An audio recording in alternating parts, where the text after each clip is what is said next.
Good morning, respected teacher and my dear friends. Today, I, Joshua, would like to give you a mellow welcome. Today, I and my friends are going to present a documentary on Silk Road.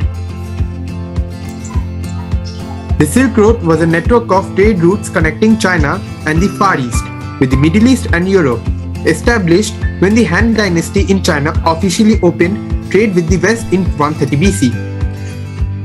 The Silk Road routes remained in use until 1453 AD when the Ottoman Empire boycotted trade with China and closed them.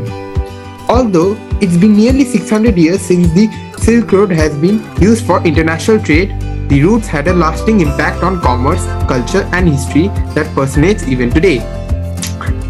Thinking about the Silk Road, one must consider the whole of Eurasia as its geographical context.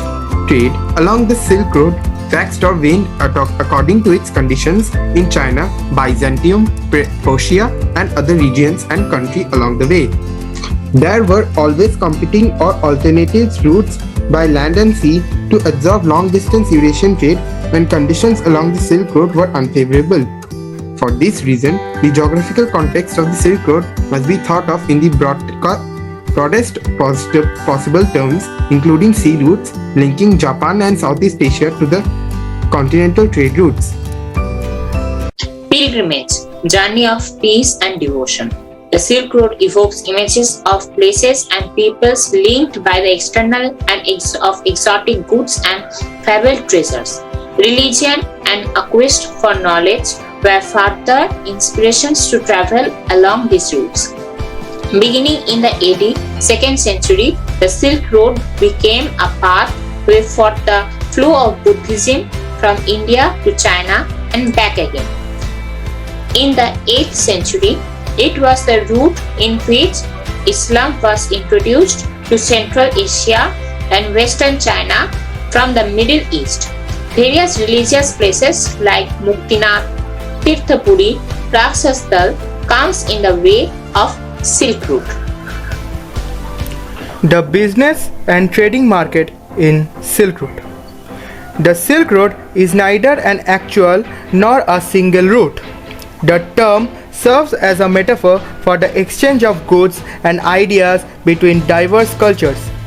Although the trade network is commonly referred to as the Silk Road, some historians favor the term Silk Routes because it better reflects the many paths taken by traders. The Silk Road extended approximately 6,437 kilometers across some of the world's most formidable landscapes, including the Gobi Desert and the Pamir Mountains. With no one government to provide and keep, the roads were typically in poor condition. Robbers were common. To protect themselves, traders joined together in caravans with camels or other pack animals. Over the time, large inns called caravanserais cropped up to the house traveling merchants. Few people traveled the entire route, giving rise to a host of middlemen and trading posts along the way. An abundance of goods traveled along the Silk Road. Merchants carried silk from China to Europe, where it dressed royalty and wealthy patrons. Other favorite commodities from Asia included jade and other precious stones, porcelain, tea, and spices. In exchange, horses, glassware, textiles, and manufactured goods traveled eastwards. It is hard to overstate the importance of the Silk Road in history.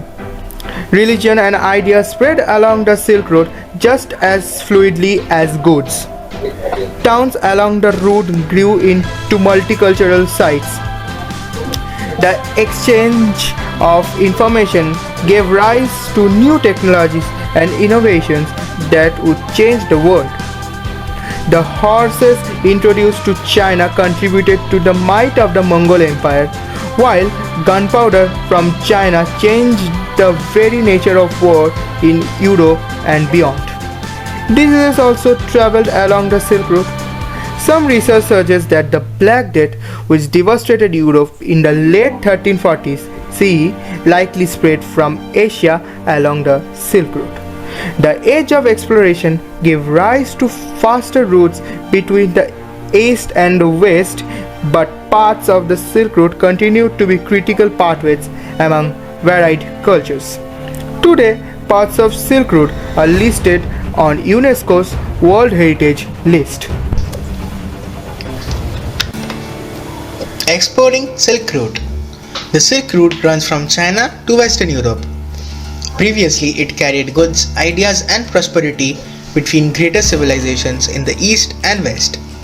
Now it has hundreds of historic cities and monuments with diverse cultures and distinct cuisines. It has stunning wilderness of Gobi Desert to mountain trails in Kazakh Republic and historic landmarks in Azerbaijan.